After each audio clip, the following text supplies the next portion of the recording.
Alright, so I'm going to be upgrading this Dell OptiPlex 5060 to an SSD. So this model is pretty nice. You don't need any tools to do this. So first thing, you get this blue thing, you just pull it down, it clicks and it stays in place. Once you do that, you can go here and you just pull this back, alright? Then you can lift the cover off. The cover just looks like this inside. Alright, so this uses a 2.5-inch SATA hard drive. I actually removed the hard drive already, but let me go ahead and put the SSD in to show you. So it's very easy to remove. You have this blue thing here. Let me zoom in actually.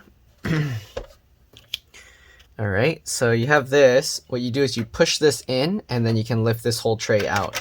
You do want to actually remove these first. Well, actually you can do it after you pull this tray up. So let me actually show you. So we have the SSD here. The hard drive will essentially be the same thing, and this actually fits 2 hard drives in it. So they tell you not to put the hard drive upside down like this. It tells you to put it this way. Alright, and then you have another side here, and on this one it looks like they tell you to put the hard drive this way. I'm not sure how you mount this though, because I don't see. Oh, I see. I guess since this model didn't come with the second hard drive, they didn't put the little pegs here. So here you can see these metal pegs. Because it didn't come with a second hard drive, it's kind of sad they don't give you those pegs to upgrade it later. Maybe they don't have SATA cables or something inside as well, so I guess there's no point putting those. But anyways, the way you get this is you want to get the pegs on this side first, so we'll line this up. Okay, once you get that in, here you can see we got the hard drive. Then you want to pull this back. You can pull these 2 pieces back and you can get the hard drive into that. Okay, so just like this, you want to get those pegs into those screw holes, and now you can see it's like holding the hard drive in place. Alright, so the hard drive just connects with these 2 cables here. So there's this one. This is the SATA data cable, and then this is the SATA power cable. So it just connects like that. Alright, we're going to put this back in at an angle like that, and then just click that into place. So this is how it comes originally with a regular spinning hard drive, but again, we put an SSD in here. So again, to take it out, you would take this out, and then you can pull these cables out. These cables are a little tough to remove, so you kind of have to, this one's a little bit easier. You kind of just wiggle this as you kind of pull it. Okay, and there you go. And then same thing with this, wiggle and pull it, and there we go. All right, you want to be careful not to bend these wires or cables here too much because you don't want to damage them. Okay, I'm going to show a little more disassembly just because I can. So let's go ahead and zoom out a bit here. Okay, so I have to be careful because I have screws from a previous repair I'm still working on. But anyways, so we can remove this front plate here. So this front plate, it comes out. There's these 3 latches here. So what you do is you pull it up and you kind of pull it over. So try and do 2 at a time if you can. So kind of lift it up and then pull it over to the side. Alright, so here you can see it pops over. We're going to do that, this one too. So this bottom one is the easiest, so you can actually start at the bottom one here, and then you can go up here, get that one out, and then you can go up here and do that. Once you do that, it swings over like this. You might have to actually lift the computer up slightly to let it swing further, and then you can take it out. So there we go, we got this front panel off. Right, we'll set that aside as well. Okay. So let's see here. We got this. As you can see, it's in a locked position. Let me zoom in a bit here. Okay, so here you can see it's in a locked position. So what we're going to do, we're going to slide it over to this unlocked. And here you can see it comes up. All right, so the CD drive is under here, so you want to be careful. Let's actually unroute these cables. So these cables are held in here, so we're going to lift these cables out. Okay, just to unthread them. All right, so let's go ahead and lift this slightly. And then once you lift this, you can go ahead and, oh, I guess we have to kind of lift it more, and there we go. So you kind of have to lift it quite a bit to be able to unleash or unlatch this. All right, then you got these 2 cables here. Same thing like the hard drive, we're just gonna undo these 2. Okay, you wanna be careful because there's not much area to grab these, so just kind of grab it however you can and wiggle. You don't want to really pull the cable itself, you want to try and pull the connector. This one has a bigger connector, so you can kind of use that. The orange one, you can pull that first. Be careful not to accidentally yank the other wire at the same time. But let's go ahead and pull that. There we go. Now you can actually grab the sides of this connector and you can kind of wiggle it and pull it. Man, these things hold in really strong. There we go. Okay, so here you have the optical drive. So it looks like you can remove the optical drive here. So let's see, how do you do this? It's kind of springy here, so maybe that's how. Okay, so the optical drive, to remove that, what you do, okay, so you pinch this inwards. So here you can see the clip connect latches here. Pinch that in, and then you can go ahead and push the drive through just like this. And there you go. And it looks like you can actually transfer this out somehow. Let's see here. 1, 2. So does this unlatch? No? Oh, okay. So this thing unlatches like this, so it swings out here, and then you can take it out. So that's very nice. They made all of these things like no tools. Okay, so there's this little pin on the back here that goes into this pinhole. So you put that in there first at an angle like this, okay? Then you swing it over, and that clicks into place. There we go. Very easy, nice and simple. All right. And make sure when we put this back in, because the way we took it out, it slid out this way, so we have to put it back in the opposite direction. So it goes back in this way. Hopefully you guys can see. All right, and click that back in. There we go. We'll set that aside as well. All right. So here you can see there is another SATA connector down here. Let me zoom in. There's another SATA connector here. It looks like there's a M SATA, okay, M.2. So this M.2 slot, it supports PCIe NVMe as well as SATA M.2. All right, but it only fits, actually, does it fit the long one? There's a screw hole. It looks like there's a screw hole here, but I'm not sure. It says 2230, M.2 2230. Oh yeah, okay, so there's both. So there's the 2230. If you use the shorter one, you can put it here. And then if you use the, let me zoom out a bit more. And then if you use the longer M.2, which is a 2280, you can put the screw here. It doesn't come with the screw for it, so you will need a screw. All right, again, this is very nice. Everything is very easy to remove. They have a connector here for some models that have a card reader, it looks like. This is for the power switch or the power button, all right? And it has extra pins because it lights up, of course. Then you got this little jumper thing here. Do they label what those are for? Okay, so this is power clear, it looks like. This one looks to be a, where'd it go? I read it on there somewhere. Clear CMOS clear, and the middle one is a service mode. So the middle one is service mode. This is to clear the BIOS, and then this is just the regular power mode, I guess.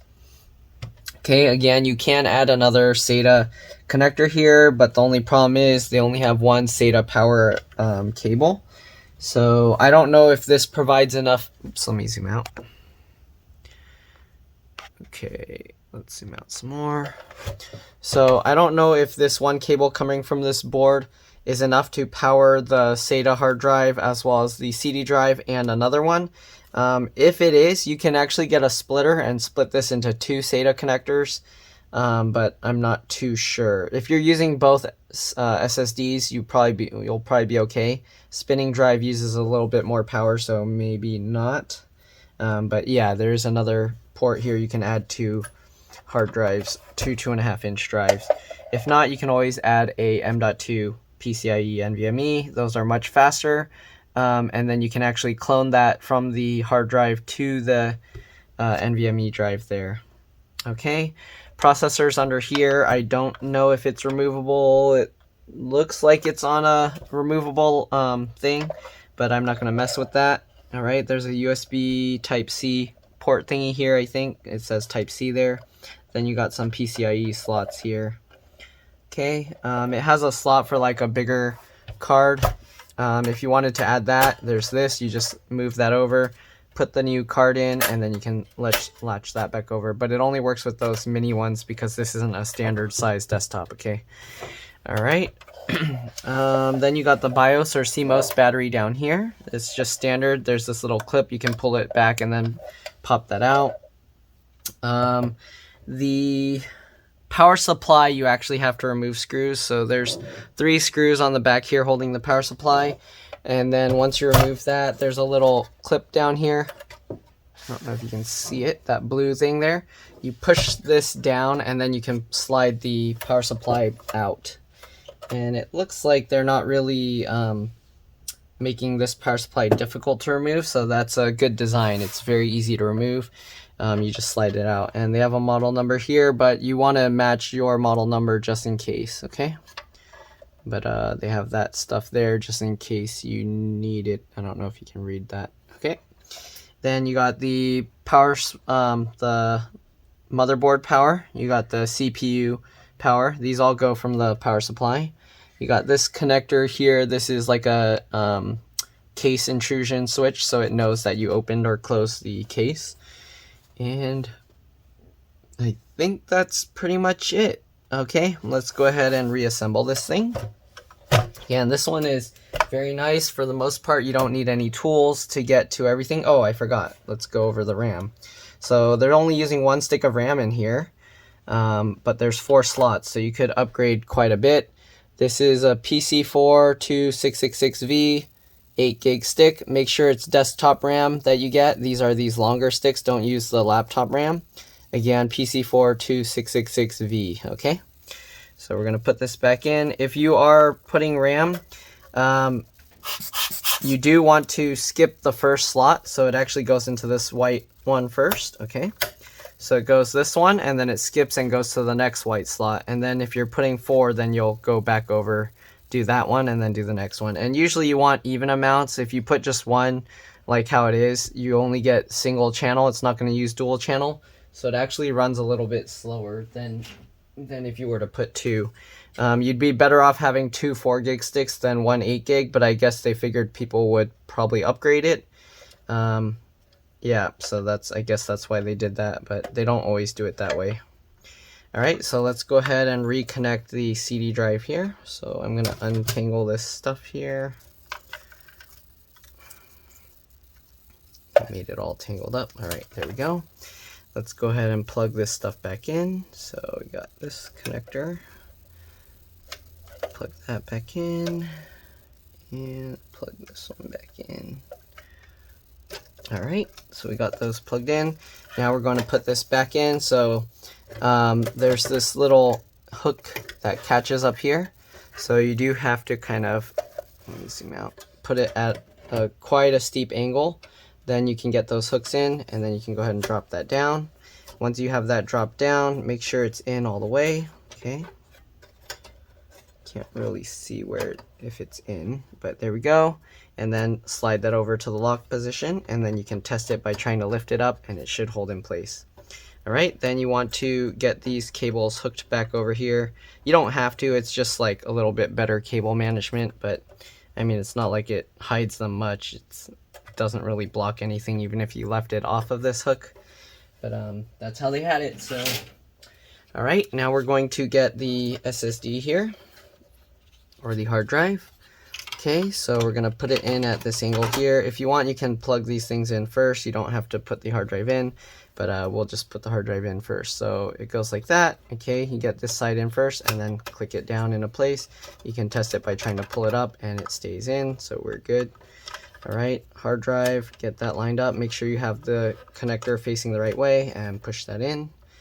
And same thing with this one. Push that in. There we go.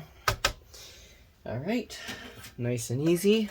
We'll get this faceplate now. Alright, now we have to lift it up again. Put it slightly at that angle. Swing it over. And then just push these all back in place. Just like that. Make sure all 3 click in. Alright, very nice and simple. Nice design. Alright, and then we'll get this cover back. Start it over, slightly over, back this way. Alright, get that in, and then slide it over. It locks into place on its own, and we're good to go. So that's pretty much all there is to this. Hopefully this video helped you guys. If it did, make sure to like, subscribe, and share my channel with others so that they can also learn how to upgrade and repair their devices. If this video helped you save a bunch of money, please consider contributing a little bit to the channel.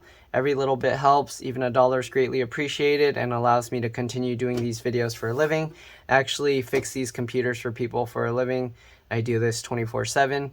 So, yep, hopefully these videos I put out are appreciated. Thanks for watching, and I'll see you all in the next one. All right, let's drop this. Bye.